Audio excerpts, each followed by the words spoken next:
No safety gear? That's just nuts, and I know my nuts. Chip her out! So today I want to talk to everybody about some essential safety gear.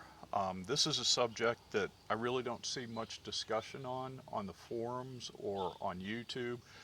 People hawk their brands of certain gear and the advantages of this and the advantage of that, but they really don't talk about why we wear the safety gear. And there's some very basic safety gear that we need to wear.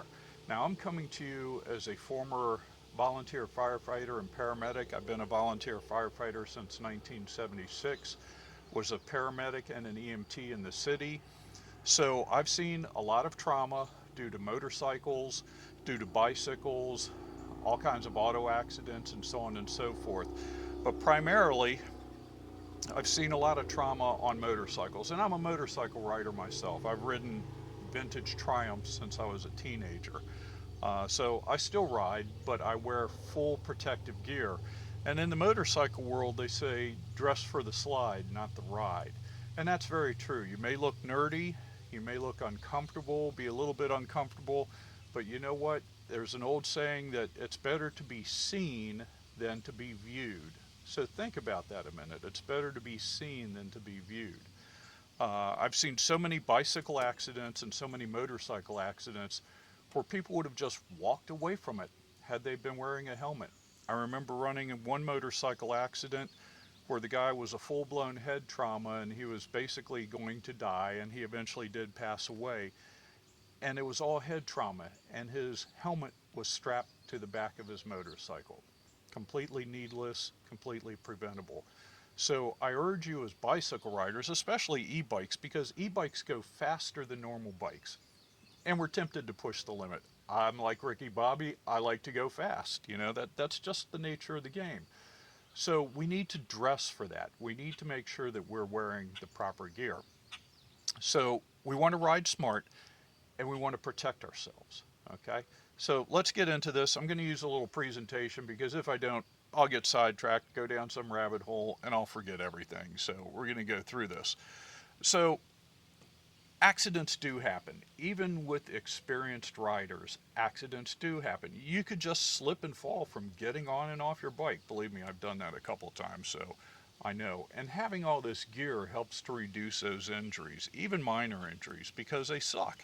So let's talk about the first thing, the helmet. The helmet, in my eyes, is absolutely non-negotiable, okay? In some states, it's actually required by law for e-bikers because of the increased speed of e-bikers, and e-bikers are often on city streets and in traffic. One thing we want to look for in a helmet is certification. There are a lot of helmets on the market. Some are certified, some are not. But basically, you want to look for a CPSC, which is U.S. Consumer Product Safety Commission standards. Okay, you can also look for the EN 1078, which is the European standard for bicycle helmets, and it guarantees that the helmets have been tested and will abide by their standards. And then there's also the ASTM, the American Society for Testing and Material. You want to make sure that your helmet is certified, and on the inside it will have labels saying the certification. Now, any helmet is better than no helmet, but we want to pay particular attention to these, especially for e-bikes. We want to make sure that the back of the head is covered, the occipital lobe, because when the back of your head impacts a pavement, it's going to leave a mark. It's also going to cause or could cause severe brain damage. Okay, so we want to make sure that the helmet goes down over the back of the head. Most bicycle helmets are cut off right here. They just take care of the top of the cranium. On an e-bike, we want to make sure that the back of the head is protected, okay? Also, there's a system called MIPS, which is Multi-Directional Impact Protection System. That's kind of the highest protection that you can get now. It's basically a helmet within a helmet. And what happens there is if there is a lateral impact, it allows the helmet to move around the head just a bit to help absorb that impact. So a MIPS is actually the highest protection you can get. They're a little more expensive, but they're worth it, okay? So if you primarily ride on the road, also you might consider a full face helmet like a mountain biker uses, because that's going to protect you from any facial injuries so you don't do a face plant. Depending on how you ride, if you ride mostly on mountain trails, you might want to do that anyway, because you could have some frontal facial injuries, and those could be absolutely life-changing and devastating, especially around the jaw and the mouth area. So you might want to consider that depending on what type of ride that you go on. Also, should there be any impact on your helmet, throw it away and replace it. Or actually, you might want to save it, put it up on the fireplace mantle and say, hey, that sucker saved my life one time, okay? But if there's any impact on the helmet, toss it, throw it away. So helmets also help prevent skull fractures, traumatic brain injury, TBI, facial trauma. And a quick fact, actually 85% of cyclists who died in crashes were not wearing helmets. Think about that. 85% of cyclists who died in crashes were not wearing helmets. So they were viewed rather than seen. And again, it's better to be seen than to be viewed. This is the cheapest insurance you can buy. They run anywhere from maybe $20 up to several $100s. But it's money well spent because it's spent on your livelihood and your future. You know, some people think, but I'll look like a dork. Who cares? Nobody cares what you look like when you're out there, okay? You're protecting yourself and you're protecting your head, which is your body's most valuable asset. The bottom line, again, is almost any helmet is better than no helmet. So even if you get a cheap helmet, it's better than nothing. But again, you know, we want to make sure that the occipital lobe, the lower back part of the brain, is protected. All right, moving on. Next thing is gloves. Gloves are actually your first line of defense. I don't care if you're riding up and down your driveway, wear gloves. And I have several types here to show you. Gloves help because one of the first things we do to break a fall is put our hands out. So what's going to hit the pavement? Palm of your hand. See road rash so many times. Gloves also help reduce numbness and vibration on these bikes too, because if you're riding a lot of gravel or you're riding trails, there's going to be a lot of vibration in the handlebars, and it's going to help your hands from going numb. It also gives you better grip and better control.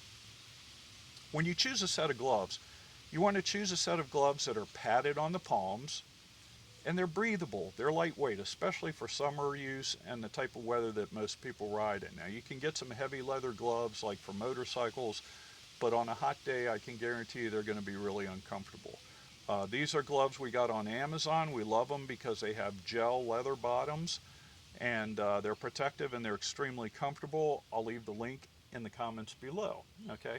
I also have another set of gloves. These are tactical gloves, basically the same thing. Gives you a little knuckle protection, although you're rarely going to hit your knuckles.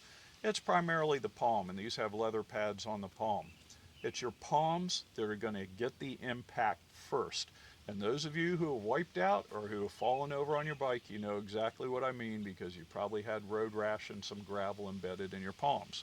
Okay? A couple of bucks can save that. But like a helmet, always wear gloves.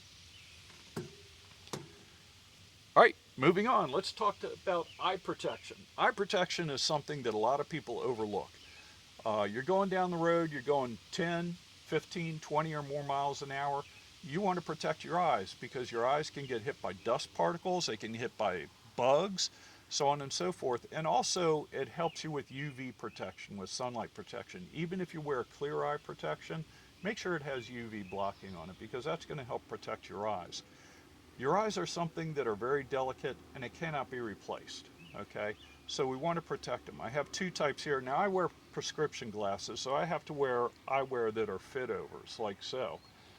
You can get them on Amazon. I'll leave some links down below to some of the eyewear that we wear.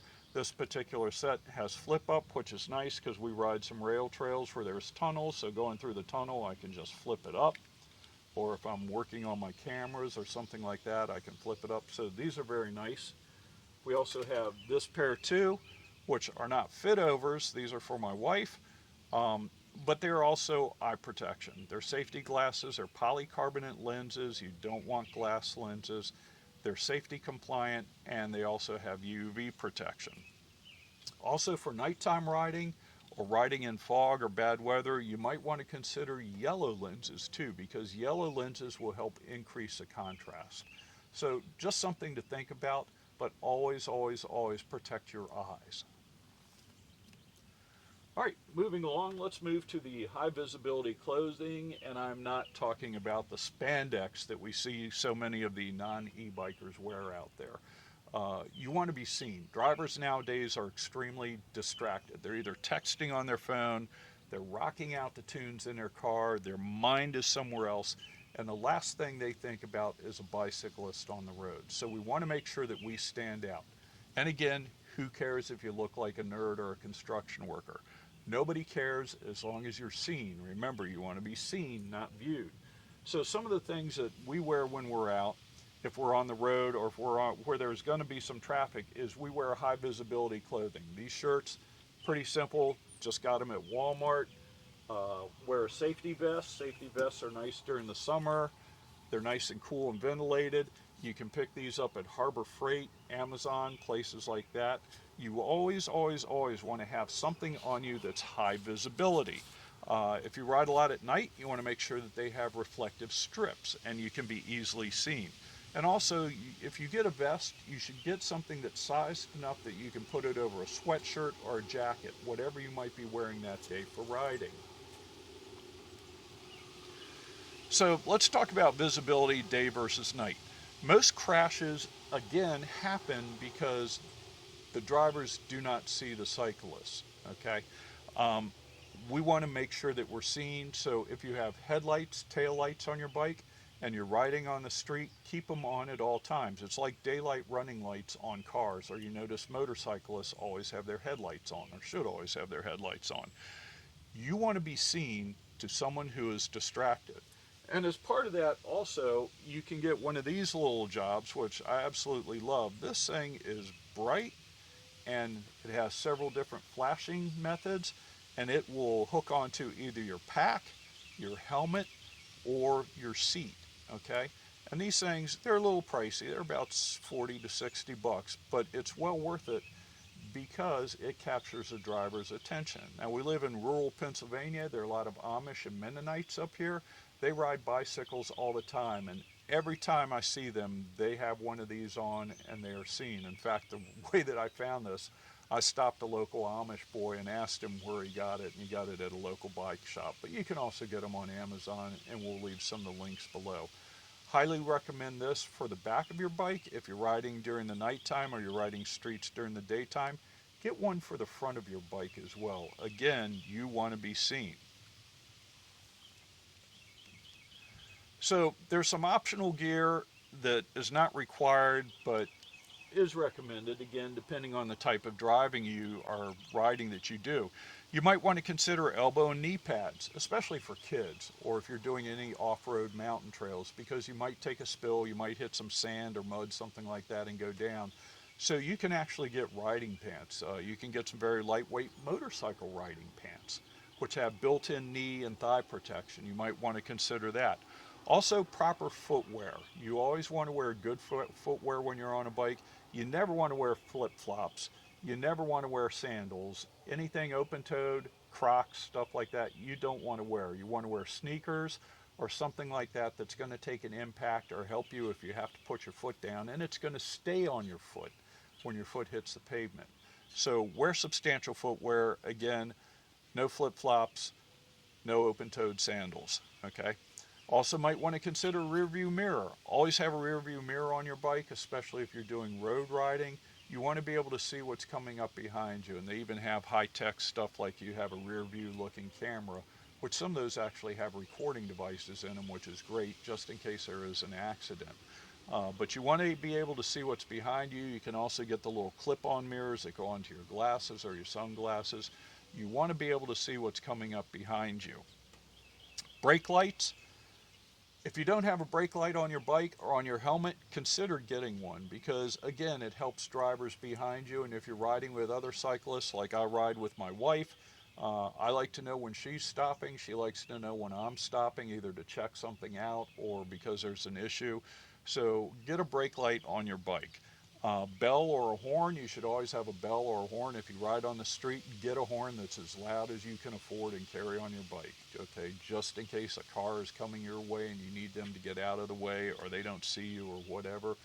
If you're on a trail or you're on rails to trails like we ride, You want a little bell, or even if your bike has that little meep meep built-in horn, you can use that. But you want some sort of a warning device if you're coming up behind a pedestrian to let them know that you're coming up behind them so they don't step in front of you, which they might anyway because a lot of times they're clueless. You can even shout on your left or however you want to do that, but highly recommend a bell or a horn. And then also something that a lot of people don't think about, a first aid kit. You should always have a first aid kit in your pack or on your bike. Band-aids, safety tape or first aid tape, some alcohol wipes, things like that. Even sting stuff for bee stings or bug stings. But you should always pack a first aid kit and take with you, because the last thing you want to do is take a spill or something happens down the road and you're away from home and it's going to spoil your day, when if you had a first aid kit, it could have saved your day. You should also consider carrying things like slime and stuff like that for your tires, just in case there's a problem with your tire. But a lot of us carry that. We carry slime or we carry stuff for punctures, even spare inner tubes, but we don't carry a first aid kit. Always pack a first aid kit. So I teach situational awareness, and one of the things you need to do is when you're on a bike, you need to have constant situational awareness of your environment, 360, because people, again, aren't going to see you, or they might see you, but it's not clicking up here. They're what we call consciously unconscious. They see you, but it's just not registering. I've been out on my motorcycle. I've looked people right in the eye. I know they were looking at me and they make a left-hand turn right in front of me because I am just not clicking in their mind. So we need to be prepared to that. One thing you want to do is stay off your phone. Lay off the texting, absolutely. Lay off the phone calls, because then you're going to be distracted. You're going to be what we call task overloaded. Your mind is going to be elsewhere. It's not going to be on your environment. Stay off the cell phone. Don't wear earbuds, because you want to hear what's around you. You have to hear what's around you just like you have to see what's around you. Don't wear earbuds. I also don't suggest you listen to music, because listening to music can cause your mind to wander elsewhere, and again, you can be task overloaded. Just enjoy the sounds of nature. Like I'm out here on the porch, I hear the birds chirping and an occasional motorcycle going by and stuff like that. And I'm enjoying the sounds of nature. We like to ride on nature trails where there's rivers or stuff and we can hear all those sounds. Don't wear earbuds. And watch out, again, for being what we call task overloaded. Keep your mind focused on your ride. Keep your mind focused on your environment. Don't do anything to distract from that. Again, need full safety gear. I can't emphasize that enough. Please, please, wear a helmet, wear eye protection, wear your gloves, and if you're out on the road or where there's possibly traffic, wear a safety vest or high-vis clothing. I just can't emphasize that enough, because it could save your life. So we'll go over a quick gear checklist that you should have on every ride. You should have your helmet, which is certified and fitted. You also want to make sure your helmet is nice and snug. It's not rolling all around, or it's not too small and it's not properly fitting on your head. You want to make sure that your gloves are padded and they're grippy. You can get a good grip with them. They're not slick. You want to have a high visibility vest or jacket or clothing if you're riding in traffic. You want to have lights and reflectors, no cell phone conversations, and that first aid kit. With all that, you should have a really nice, safe, and enjoyable ride and carefree, and you'll come home safe to those that you love, and you won't be spending any emergency bills. And always remember, it's better to be seen than to be viewed. So we'll see you on the next video. Don't forget to like and subscribe, and leave in the comments down below some topics that you would like to explore on this issue or other issues, and we'll check it out. So again, we'll see you. Have a safe ride. Enjoy your ride. Out. Helmet, check. Goggles, check. Gloves, check. Let's roll. Chipper out.